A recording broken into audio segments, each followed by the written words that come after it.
నమస్తే అండి. Welcome back to my channel. చాలా రోజుల తర్వాత మళ్ళీ వీడియో చేస్తున్నాను. ముఖ్యంగా ఏంటంటే, ఈ ఫార్మర్స్ రెయినీ సీజన్‌లో ఏమేమి ఎఫెక్ట్ ఫేస్ చేస్తున్నారు, ఏం డిసీజెస్ వస్తున్నాయి, దాని నుంచి ఎలా బయటపడాలనేది మనం ఇందులో చూద్దాము. ఎస్పెషల్‌గా ఏంటంటే, ఫార్మర్స్ రెయినీ సీజన్‌లో కొన్ని ప్రికాషన్స్ తీసుకోవాలి. ఇక్కడ పైన ఉన్న ఫోటో చూడండి. కొన్ని యెల్లోయిష్ కలర్ లీవ్స్ కనిపిస్తున్నాయి మనకక్కడ. ఇది ఏమవుతుందంటే, మనకి న్యూట్రియన్స్ డెఫిషియన్సీ ఉన్నప్పుడు మాత్రము మనకు యెల్లోయిష్ కలర్ సింబల్ కనిపిస్తుంది. దీన్ని బట్టి మనం ఏం అర్థం చేసుకోవాలంటే, దీనికి న్యూట్రియన్స్ డెఫిషియన్సీ ఉంది, మెగ్నీషియం డెఫిషియన్సీ ఉంది.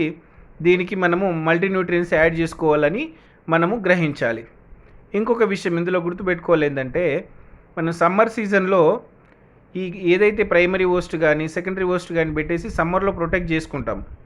కానీ రెయినీ సీజన్లో ఏం చేయాలంటే, ఏదైతే మనం కంది రెడ్ గ్రామ్ని మనం పెట్టుకున్నామో దాన్ని ఓ 50% అనేది మనం ప్రూనింగ్ చేయాలి, శాండల్వుడ్ పైన సప్రెస్ కాకుండా. ఈ సెకండ్లో ఉన్న చూడండి, ఇది కాఫర్ డెఫిషియన్సీ అనమాట. కాఫర్ డెఫిషియన్సీ కూడా ఈ ఎలా వస్తుందంటే మనకి బ్రౌనిష్ కలర్లో వస్తుంది. మనం అప్పుడే గ్రహించాలి మనకి ఇందులో కాఫర్ డెఫిషియన్సీ వచ్చిందని. దానికి మనము ఈ కాపర్ ఆక్సీ క్లోరైడ్ లాంటిది 1 ml per liter మిక్స్ చేసుకుంటే అయిపోతుంది. ఇక్కడ థర్డ్ వన్ చూడండి, ఇక్కడ మొక్క బాగానే ఉంది కానీ పైన ఆకులన్నీ రాలిపోయినాయి. ఫస్ట్లో చూసినప్పుడు బాగానే ఉన్నాయి, తర్వాత ఆకులు రాలిపోయి డ్రై అవుతూ వచ్చింది. ఫైనల్గా కొన్ని మొక్కలు అయితే డ్రై అయినాయి. దానికి మేము ఫీల్డ్లో ఏం చేసామంటే, దాన్ని డిగ్ చేసి చూసాం ఏమైంది ప్రాబ్లం అని చెప్పేసి. చూస్తే ఏంటంటే కింద గ్రబ్స్, మన grubs white grubs effect fungal attack అనేది జరిగింది.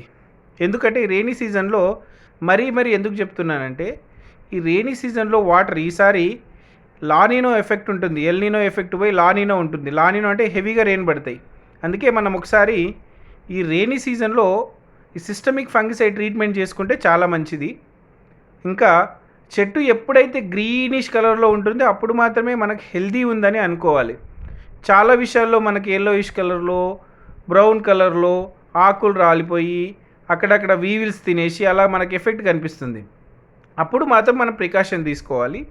ఇక నేను ఫైనల్గా చెప్పొచ్చేది ఏంటంటే, ఈ రెయినీ సీజన్లో ఒక 3 పాయింట్లు గుర్తుపెట్టుకోండి. ఫస్ట్, ఎవ్రీ రెయినీ సీజన్ అప్పుడు స్టార్టింగ్లో మనం ఒక ఫంగల్ ట్రీట్మెంట్ చేసుకోవాలి. ఎందుకంటే వాటర్ స్టాగ్నేట్ అవుతుంది. ఏదో సిస్టమిక్ ఫంగిసైడ్ ఈ కార్బెండజిన్ కానీ మ్యాంకోజిబ్ కానీ కాంబినేషన్లో మనము 2 grams per liter మిక్స్ చేసేసి మనం రూట్ ద్వారా మనకు రూట్కి ట్రీట్మెంట్ చేసుకుంటే సరిపోతుంది. సెకండ్ పాయింట్ ఏంటంటే, ఎక్కడెక్కడైతే మనం ప్రైమరీ ఓస్ట్ ఇప్పుడు 1 year ప్లాంటేషన్ పెట్టుకున్న వాళ్ళు ఉంటారు కదా, అక్కడ కందిని 50% ప్రూనింగ్ చేయండి. దాన్ని డామినేట్ చేయకుండా కొంచెం గాలి ఎండ తగిలేటట్టు రెడ్ గ్రామ్ని ప్రూనింగ్ చేయండి. చెట్టుకి కొంచెం గాలి ఆడనియండి. గ్రోత్ గురించి ఇప్పుడు మీరు దృష్టి పెట్టండి. సమ్మర్లో అంటే మీరు ప్రొటెక్షన్ కోసం పెట్టారు. ఇక థర్డ్ పాయింట్ అనేది డ్రైనేజ్ సిస్టమ్ని ప్లాన్ చేసుకోండి.